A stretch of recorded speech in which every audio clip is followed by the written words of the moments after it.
Hey, you guys. Take out one of my ear things so I can hear what I'm saying. This just came out. Steve, again, but also Christy, parents of University Idaho student Kaylee Goncalves, claim they have evidence that she tried to escape killer but was trapped and brutally murdered by Emma James, senior reporter at the Daily Mail. And so this came out today, about 6 hours ago, actually. Um, Steve Goncalves says his daughter Kaylee was trapped between the wall and her friend's dead body on the night of the murders. Oh, God, you guys, I can't even. Oh my God. Her mother believes that the attacker had only planned to kill one student, but his plan went awry. Brian Kober has been charged with the 4 murders but has denied the allegations. I think they actually think he did it. And I don't know how they can think he did it alone because, you guys have heard it. You guys have all heard it. You guys have seen the Banfield. You've seen all that. You've seen the discrepancy and everything. It's so blatant. It's so blatant. It's stupid. It is. That's all I can say. It's just so freaking right in your face. It's like you're watching a bad play, and you just wish you never spent the money on it, and then to find out that it's real, that the actors are real in this play, and they actually did kill 4 people, and possibly more prior and after. And you just are like, just there with your mouth open, sick to your stomach. You want to throw up. You want to it enrages me to think about this. And I don't get enraged very often. I'm a passionate person, but oh my God, this case has just, I feel like all the time, like someone's got their fist down my throat and they're pulling my guts out through my, sticking their fist right down there, grabbing in my stomach and pulling my guts right out, even though guts aren't in stomachs. I know that, but you know what I mean? That's how it feels. And I know a lot of you feel the same way. So anyway, I'm going to read this for you. I'm just going to get it out there. The parent, even though, like I said, there's a lot of this. There's some I just do not believe. But everybody needs, there's 2 sides and plus to every story. So here we go. The parents of Kaylee Goncalves claim their daughter was trapped by the body of her best friend as she tried to escape their killer. Steve Goncalves says that his daughter was stuck in her bedroom because of the property layout in Moscow, Idaho on the night she was murdered. Kaylee, 21, was killed alongside her best friend, Maddie Mogan, 21, housemate Xana Kernodle, 20, and Kernodle's boyfriend, Ethan Chapin, 20, on November 13, 2022. Both Kaylee and Maddie were sleeping in the same bed the night of the murders, and Kaylee's parents claiming they have evidence showing she tried to get out of the situation before being killed. Does he have video? I thought her phone shut off at a certain time. How does he know? What evidence? I want to know. I want to know, Steve. Please. Brian Kober, 28, has been charged with the murders of the 4 University Idaho students, with Steve revealing that Maddie was likely the first to die.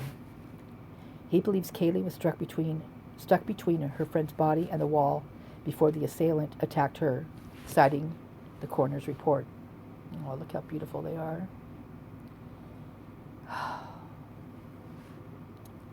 No, you guys know Kaylee's left, Maddie right, okay? Is that it? Oh, speaking to CBS News, Peter Van Sant, he said, there's evidence to show that she awakened and tried to get out of that situation, but she was assaulted and stabbed. The bed was up against the wall. The headboard was touching the wall, and the left side of the bed was touching the wall. And we believe that Maddie was on the outside and Kaylee was on the inside. The way the bed was set up, Kaylee was trapped. Kaylee's mother, Christy, said that she thinks the killer's plan went awry, adding that he intended to kill 1 and ended up killing 4. Their comments come after Koberger waived his right to a speedy trial, pushing back the court case until at least next year. He refused to answer when asked for his plea, so a judge entered a not guilty indication on his behalf.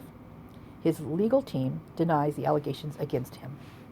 Family members of the victims spoke with Van Sant in the night of the Idaho murders, with Xana's sister Jasmine opening up for the first time. Don't even know if that's scary. I don't know if I want to watch that. I get worked up now. I don't know if I... Anyway, I don't know why the murders happened, she said. I wish we knew. They were all 4 of them were such great people and made such an impact on the lives around them. So it's just showing like the house set up and that stuff like right there. Brian, Dana, such a cute picture. I love that picture of her. She's like, "What? Who, me? Oh no, I'm not that." She's so pretty, so cute. I mean, she's like the pretty that you don't expect, right? But she just glows it. It's so cool. Steve says, "We're not going to just sit back and cross our fingers and pray. We're going to get justice." Xana's father said that he believes his daughter fought back against her killer, adding, "It's upsetting to think about." The Goncalves family believes that the alleged killer, Koberger, made several scouting trips to the property on Kings Road. Well, first of all, it's King Road. And scouting, the pings, you guys, from the tower, 20-mile radius. How can they determine that he was at that house? He could have been at his home. He could have been shopping. He could have been, 20 miles radius. Did they check anybody else's phones? Because that whole town, you guys, that whole town would have pinged, 20-mile radius, every single freaking person in that town. That is so stupid of them. That part just blows my mind. Oh, come on. I can't even, to me, I just feel like, I feel like the kid in the classroom that knows way more than the teacher does. Way more. Because this is stupid. Pinging. Ugh. Whatever. Oh, man. Oh, man. And the teacher up there saying, "Oh, no, that's not correct. No, you spell picnic, P-I-K-N-I-K, not P-I-C-N-I-C. And you're like, no, it's P-I-C-N-I-C. Oh, no, it isn't. It's got a K. This is how I feel about these pings. Exactly how I feel about it. You're fighting the teacher. Because the teacher knows. The teacher's got the education. The teacher's the one who's supposed to know everything, right?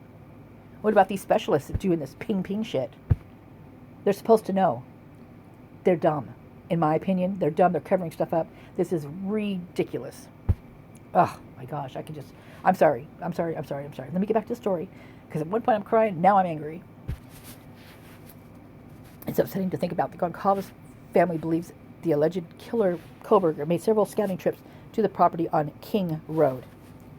He had to know when people were coming, people going, says Steve. The police affidavit states that Koberger visited the property on at least 12 occasions prior to the killings. How the hell does he know he visited the property? The property. They're claiming he visited the property. How do they know that?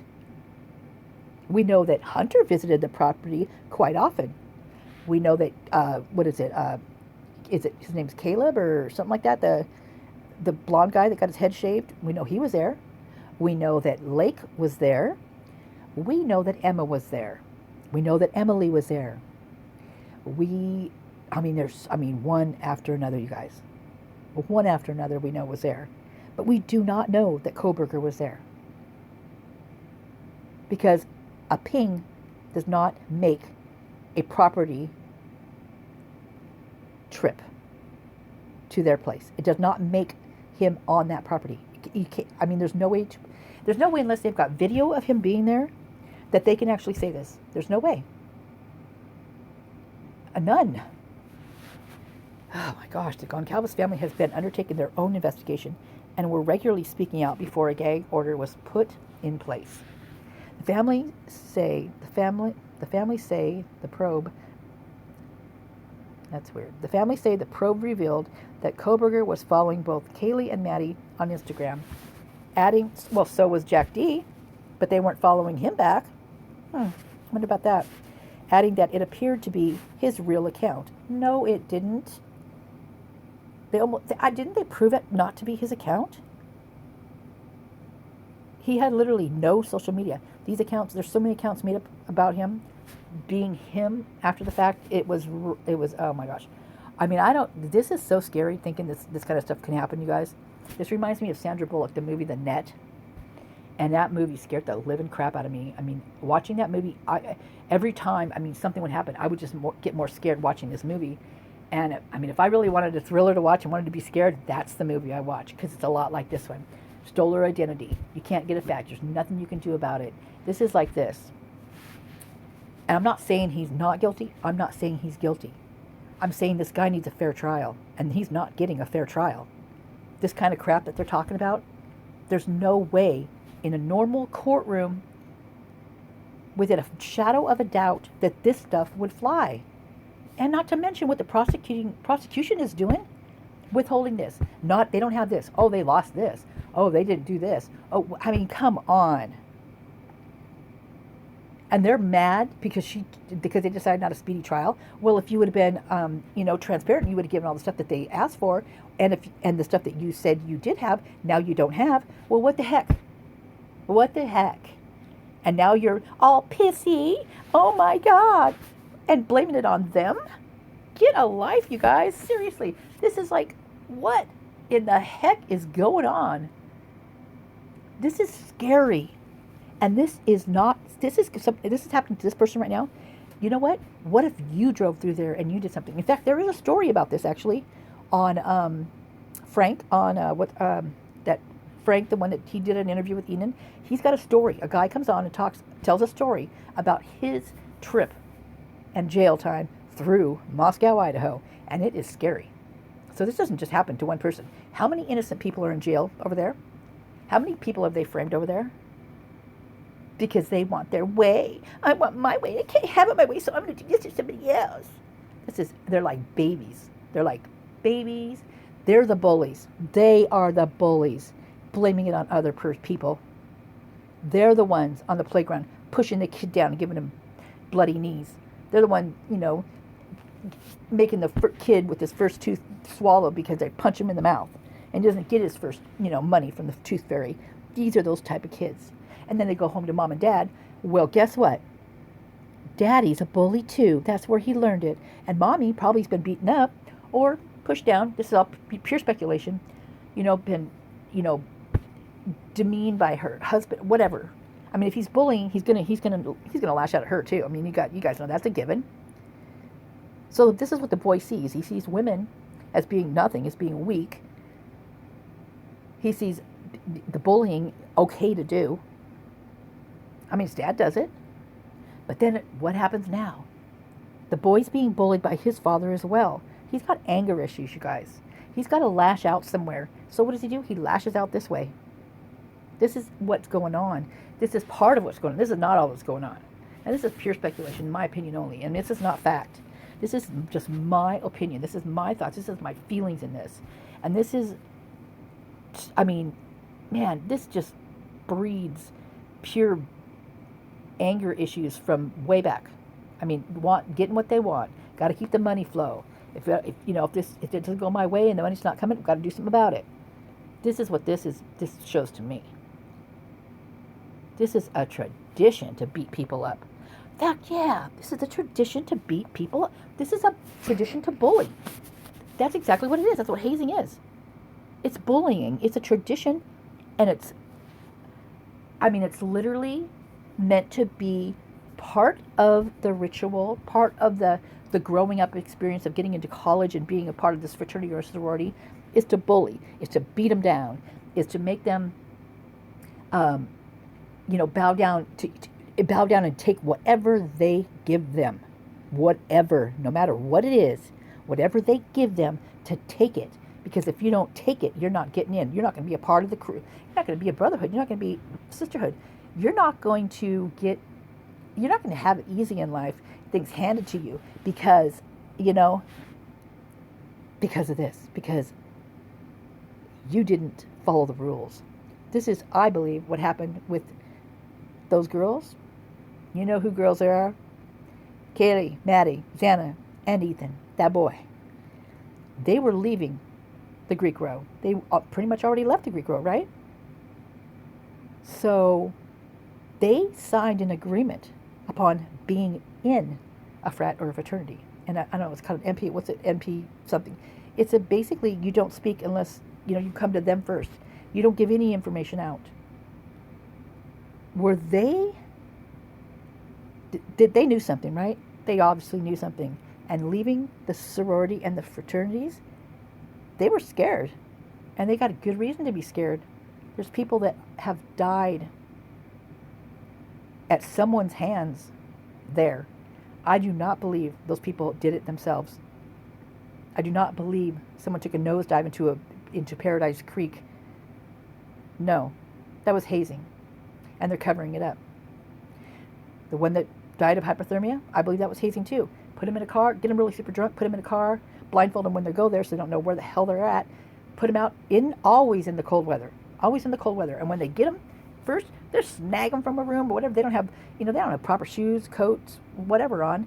They just snag them up, like drown them pretty much in alcohol until they're so blind they can't see. Push them out of a car and tell them, yeah, you got a couple miles, walk home. Spin them around a few times. They don't know where the hell they are. And off they go. Laughing, going to go home and party in a nice warm room. Nice warm frat house.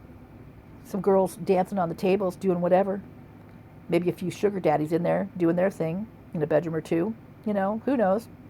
Pure speculation, my opinion only.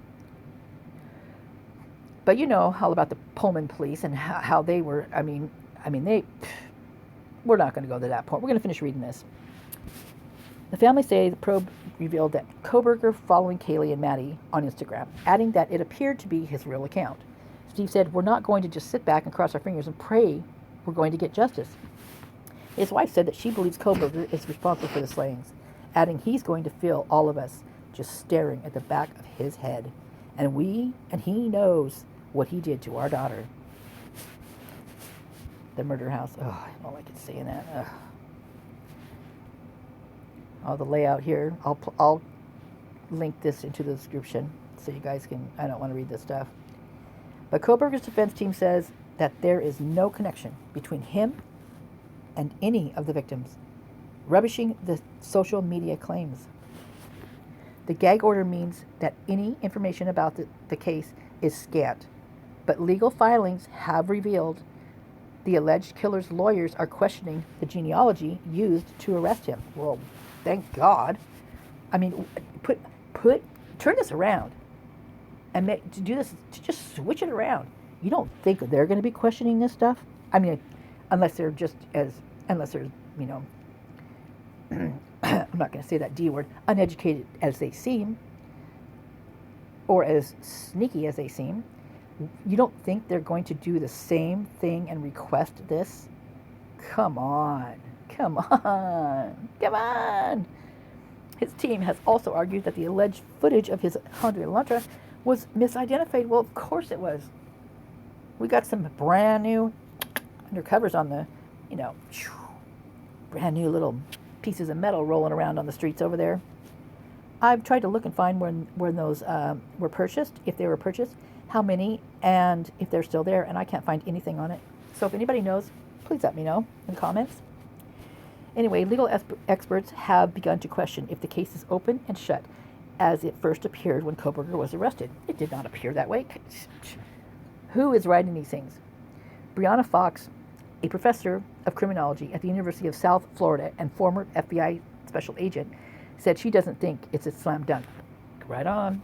It seems that the defense is alleging there was a rush to judgment. Law enforcement made an arrest too fast, and they focused on their client too quickly, she explained. Bingo. Koberger was arrested at his parents' Pennsylvania home in late December, almost 2 months after the quadruple murder. Prosecutors arrested him finding his DNA on the button of a knife sheath, which was discovered under the body of Maddie Mogan. Well, first it was said to be witnessed from the door by Payne on Maddie's right side, correct? And then later it was said to be under the body. And then later, wasn't it said to be under the body under the quilt? Yeah. His team has claimed that DNA was planted by law enforcement and has claimed in legal filings that his alibi is that he was driving around at the time of the killings. Well, I don't know about you guys, but I drive around sometimes at night too. I shop at night. I go out, I clean my shop back at night, all the crap out of my shop back at night. But yeah, I do. Seriously, I do. Sometimes I'll even organize a shed at night. I do things at night because I like it and nobody's around to bother me. And I get things done more. And plus I'm a night owl. I used to bartend. I'm a bartender by trade. I'm a night owl, born and bred, man. Koberger's lawyers have accused the FBI of interfering with the genetic expert at his trial by alleging interrogating her at her home. Oh my God. But I'm not even going to go there. You don't want to hear what I got to say about that one. Well, maybe you do, but that's for a later one. Ann Taylor said genetic genealogy expert Gabriela Vargas, who recently spoke in court about DNA matching, had been harassed by the FBI shortly after she took the stand. Yeah, it's in the Moscow Daily Report log, you guys. Go check it out. It's actually in there. I don't remember if there was a report taken or not. I'm going to have to double check on that. Bet you there wasn't. Taylor also expressed the intention to file a motion in regards to what happens to witnesses after they testify in court. Latah County Prosecutor Bill Thompson responded in court that he contacted the FBI to investigate after Vargas questioned parts of her testimony. He actually admitted in the courtroom that he actually sent them there. Okay, I'm not going to say the D word, but you know what I mean. Prosecutors confirmed that they are seeking the death penalty in this case, which could mean he dies by firing squad. How do these people sleep at night? That's what I want to know. Are they purchasing drugs? Maybe that's what this is all about. Allegedly, all my opinion. Maybe they're afraid their little,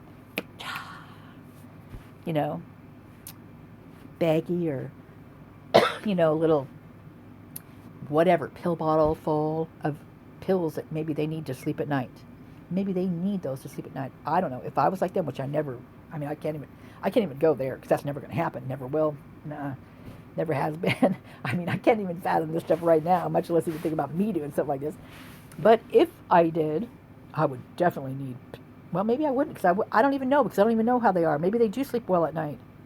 Actually, maybe they do. Most narcissists don't, think past their nose or feel past their nose. So I have a brother who's a narcissist. That guy falls asleep in 30 seconds. Once his head hits a pillow, he is asleep, snoring. He's out. And I know because he had to stay at my house when he got out of jail one time because he couldn't be around children. And I was the only one in the family that didn't have children. And he stayed at my house for, it was only like 2 days. Thank God. Thank God. But literally, I had him sleep in my room because I'm a night owl, right? So I just let him have my room. And I went to ask him, the first night he was there, I went to ask him a question. As soon as he got there, he shut the door and then he said he was going to lay down. And I immediately went back there to ask him a question. And I could hear him snoring. He was already asleep. So I know this for a fact. My brother's awful. Anyway, that's a whole other story. I don't know if I'll ever get into that one, but boy, I'll talk. You sleuths out there, you'd love to get into this one. Oh my God. I have banana box after banana box of research on my brother. No lie. All right, this is not about me. Prosecutors confirmed that they are seeking the death penalty in this case, which could mean he dies by firing squad. He remains in custody with defense attorneys for Koberger lobbying the court to have cameras removed from the courtroom. Judge John Judge presided, I've never actually said that out loud, Judge John JJJ presided over the hearing where a coalition of media members alongside the prosecution lobbied to have the trial photographed, televised, and even live streamed. The judge said the media has pushed the envelope with its coverage of the case and questioned whether the media has a right to intervene in the trial. Yeah, they should. It's public. They should have every right. He dismissed the hearing without making a definitive ruling on whether the trial would have cameras. I bet you any one of them, Maddie, Kaylee, Xana, Ethan, I bet you all of them would vote for put the cameras in there. Put them in there. Put them in there. I want to see people's faces. I want to see reactions. I want to see those interesting expressions on their faces is what I want to see. I want to see their body motions, the way, oh my gosh, I want to see it all. I want to see their freaking face, be engorged with blood once, something's making them mad or they're getting hot because they're, getting a little, they're getting a little too close to that. I want to see that. I want to see them turn cold and clammy and go white pasting in the face. I want to see all of that. Don't you guys? I don't want to look at Koberger's crotch. Never have wanted to look at his crotch. And that's not even there. You guys, come on. This is something we need to see. Because this is no one understands what's going on here. No, how could you understand? Because it's so covert. I know this word because I've got a covert narcissist in my family, so I know this word very well. Yeah, and I know all about what it means. And this is what this is. He didn't, yeah. How the Idaho murder case that shocked the world unfolded. Wow. I don't know, how long is this thing? Maybe I should, wow, man. Wow. Oh, okay, I'm going to read it. It's not that far. I'm going to try to get through this without rants, okay? I'm going to try. Send me some love. Send me some, focus. How the Idaho murder case that shocked the world unfolded. Sunday, November 13th, 2022. Kaylee Goncalves, Madison Mogan, Xander Kernodle, and Ethan Chapin were stabbed to death in their home in Moscow, Idaho, in the early hours of the morning, sometime between 3 a.m. and 4 a.m. Early that evening, Mogan and Goncalves were captured on a Twitch live stream close to a food truck while waiting for an order of pasta carbonara. The sorority driving service drove the young women home around 1:56 a.m. Knodel and her boyfriend Chapin had returned from the Sigma Chi frat house around 11 minutes earlier. Two other female roommates who survived the attack went to bed around 1 a.m. and didn't wake up until the next morning. Oh, don't. You guys, what the heck? If they didn't wake up till the next morning, how did Dylan see anything? Sorry, I couldn't contain myself. I wanted to do it up earlier than this, and I stopped myself, but this one I couldn't. Goncalves called her ex-boyfriend Jack to core 7 times between 2:26 and 2:44. Oh, you guys, 2:52. Or a 6, one of those, not 2:44.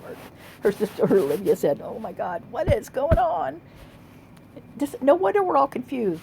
He was quickly cleared as a suspect. Oh my God, no, he wasn't. A 911 call was made at 11:58 that morning. At 2 p.m., students were told of the murders by University of Idaho, with staffers urging them to shelter in place. Monday, yeah, the students probably told them about the murders earlier than that. Or actually, no, that's not true. They all knew. They're all there. Sorry, you guys, I can't help myself. Monday, November 14th, 2022. Moscow Mayor Art Beji, whatever, Beji, BG, I don't know, said the killings were a crime of passion, only to later backtrack. He said that theory was only several under consideration, but I decided to go with that one. Sounded better, yeah. And they keep it, on the lowdown. Keep it contained, Tuesday, November 15th, 2022, Moscow police called the killings an isolated, targeted attack and added that there was no immediate threat to the community at large. But angry locals, as well as the 4 victims' families, slammed what they described as contradictory statements from investigators. Wednesday, November 16th, 2022, Moscow PD Chief James Fry disclosed the fact that 2 roommates at home had survived, and the frickin' internet went wild. He said there were no signs of forced entry, but refused to say who made the 911 call and why it had been made an estimated 8 hours later, and why it hasn't been released. Fry angered locals by backtracking on an earlier claim there was no danger to the wider community. He warned them to please stay vigilant. And we're going to help. We're going to actually, have cops here that are going to take you here and there if you need, if you don't feel safe. They'll, walk through your house, check things if you don't feel safe. We've got other people at the university will walk with you if you need to walk. You got rides, you got all this. But then again, we don't know who this is now, do we? So how can you trust who those people are? Nothing like handing over a student to someone that they don't even know they can trust, right? I mean, what they're claiming, this is an actual teacher that they're saying. So how could All right, sorry. I'm pounding my forehead right now. If you can see me. Fry angered locals by backtracking. Yes, he did. Please stay vigilant. Thursday, November 17th. The killings were officially ruled homicides by stabbings by Latah County Coroner Kathy Mabbitt. Mm-hmm. She said all 4 victims were likely attacked as they slept and that each had multiple stab wounds. Distressingly, some victims were found to have defensive wounds. Then how can they have been sleeping? Come on, Kathy, get it right. Suggesting they'd woken up while being attacked. But there were no signs of sexual assault. And why they threw that in there, that was just weird. Freaking weird. Especially who did it. Yuck. Sunday, November 20th, DailyMail.com exclusively reveals a local dog was skinned and filleted 3 weeks. Shit. I wasn't expecting this to be in there. 3 weeks before I told you guys, I'm not going to read any more animal abuse stuff, and this just pops right up in my face. Reveals a local dog was skinned and filleted 3 weeks before the killing, sparkling fears of a connection. Cops later insisted that this was not the case. They added that Goncalves' dog was at home at the time of the slayings. Bullshit. November 22nd, 2022. Cops admit to Goncalves had been followed around. What? When was this? They said they didn't find it. They didn't have any information about her having a stalker, right? What is this? November 22nd, cops admitted Goncalves had been followed around a supermarket around a month before the killings, but they said they weren't able to verify the claims that she had a stalker. Then why? Oh my God. November 30th, Kaylee Goncalves' father, Steve, said his daughter and friend Maddie Mogan had been sleeping in the same bed when they were stabbed. Latah County Prosecutor Prosecutor Bill Latah claimed, what? God. Oh my God. Claimed one of the victims was undoubtedly targeted. I'm not laughing at this. I'm laughing at this whole article. Hours later, Moscow Police Department contradicted that claim, only to admit that they did consider the crime a targeted one the following day. Oh boy. 6 people are ruled out as suspects. A man seen close to Goncalves and Mogan at the food truck. The driver who took them home, who we don't know if it was Remy or Jack K or Eric Grower, they call him, but it's Gower, who doesn't even live in Moscow. Let's see, who else? Oh, now we're thinking it's Emma, okay, which could very well be. Who knows who the driver is? I mean, we don't know anything else, right? How would we know or even believe them about the driver? I mean, the PCA one was redacted, and then all of a sudden Eric Grower shows up. There is no Eric Grower in that whole vicinity in there. Eric Gower, yes, but not Grower. Nothing like throwing somebody under the bus. Man alive. Thank God he's still alive. 6 people are ruled out as suspects. Okay, so we've got the driver who took them home, Goncalves' ex-boyfriend, the surviving roommates, and another student who'd moved out of the property several months earlier. Now, why they put in there, that is just weird. That is so weird. Okay, now I'm like taken aback a little bit. That is just bizarre. December 15, 2022, Goncalves' dad, Steve, slammed cops' absurd approach to the case, claiming Moscow Police Department had been too quick to clear potential suspects and rule out links to other cases. December 7th, 2022, cops make their first appeal for a white 2011-13 Hyundai Elantra spotted at the crime scene around the time of the murders. A white Hyundai Elantra is said to have been towed from suspect Brian Koberger's home in Scranton, Pennsylvania on December 30th after he was arrested. On the 12th of December, 2022, Steve Goncalves reveals Kaylee had big open gouges as a result of the deadly attack. He branded cops cowards for not sharing more information, and he said his daughter's wounds were more severe than Maddie's. On the 18th of December, new footage emerges showing Goncalves and Mogan hours before their killings walking through downtown while they discussed a man named Adam. Goncalves' family lawyer later clarified that Adam in question is a bartender. Actually, he was the bouncer at the bar, right? Maybe bartender every once in a while when they didn't have it. I don't know. Just saying. December 27th, same year, 2022. More leaked footage shows Goncalves and Mogan inside the Corner Club bar in Moscow shortly before returning home. On the 30th of December, cops announced they'd made an arrest in connection with the killings in Scranton, Pennsylvania. The suspect is named as University of Washington criminology PhD student Brian Christopher Kohberger. Kohberger was nabbed at his home by SWAT teams and arraigned that same morning. January 5th, 2023, Kohberger is extradited to Idaho from Pennsylvania and appears in Latah County Court for the first time. He faced crying family members of his alleged victims as he remained silent during the hearing. On the 12th of January, 2023, Ann Taylor, Kohberger's defense attorney, waived his right to a speedy trial. What? On January? Is that correct, you guys? That's not right, is it? Whoa. Wait, okay. March, now I'm all discombobbled now.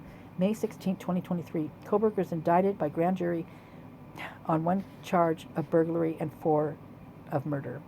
The indictment means that a preliminary hearing planned for June is canceled. They left out the Bethany part on here. Okay, we all know that. May 22nd, 2023, during a plea hearing, Kohberger stands silent and refuses to enter a plea. The judge overseeing proceedings in Latah County District Court enters a not guilty plea on his behalf. On the 26th of June, 2023, prosecutors announced that they are intending to seek the death penalty. The state says that the murder was especially heinous, atrocious, and cruel, manifesting exceptional depravity, and that the defendant showed utter disregard for human life. On August 24, 2022, Kohberger waives his right to a speedy trial, canceling his trial date of October 2nd. Okay, there's more? No, so I need to go back here. He waives his right to a speedy trial. What's back here? What did it say? 12th, Kohberger's defense waived his right to a speedy trial. What the heck, you guys? Who's writing these things? Someone needs a proofreader here.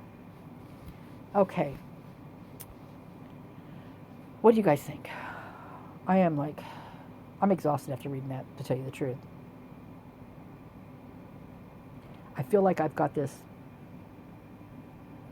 like someone just rubbed Vaseline on my eyes and over my whole body. I can't see shit. I can't see anything. It's all fuzzy. My body feels like it can't breathe with this Vaseline on it. Everything's sticking to me. Ugh. And it's just such an uncomfortable feeling. I mean, this would be like what Brian must feel like, throwing all this crap at him, and it's sticking because there's people out there that aren't giving him a free trial, a fair trial. I mean, that's how I feel. I feel like I was covered in Vaseline, and just like nothing's going away. It's just all sticking to me, and just why is it sticking to me? I didn't do this to myself. Like I said, I don't know if he's guilty or innocent, but you know what? He's innocent until proven guilty in a court of law. This is our right. It's our right. Everybody needs to be able to have a fair trial. And they have condemned him from the get-go. And yes, it is a heinous crime, and it's ugly, and it's so sick, and it's so sad, it's so... it's just why, How could anybody in their right mind do this? How? And live with it. And there's people out there. He didn't do this alone. If he did do this, he did not do this alone. Period. It's out there, you guys. If you guys can't, if there's people out there that can't fathom this, I don't know. There's something wrong. You might need to go get an evaluation of some kind, I'm just saying. Just trying to help you out here. Get that appointment set up soon because, man, I'm sure they're booked way out there in Idaho. I'm sure there's a lot of evaluations going on out there. Yeah. Anyway, Thinking about you guys. Guys, take care. Let me know what you think. Ta-ta.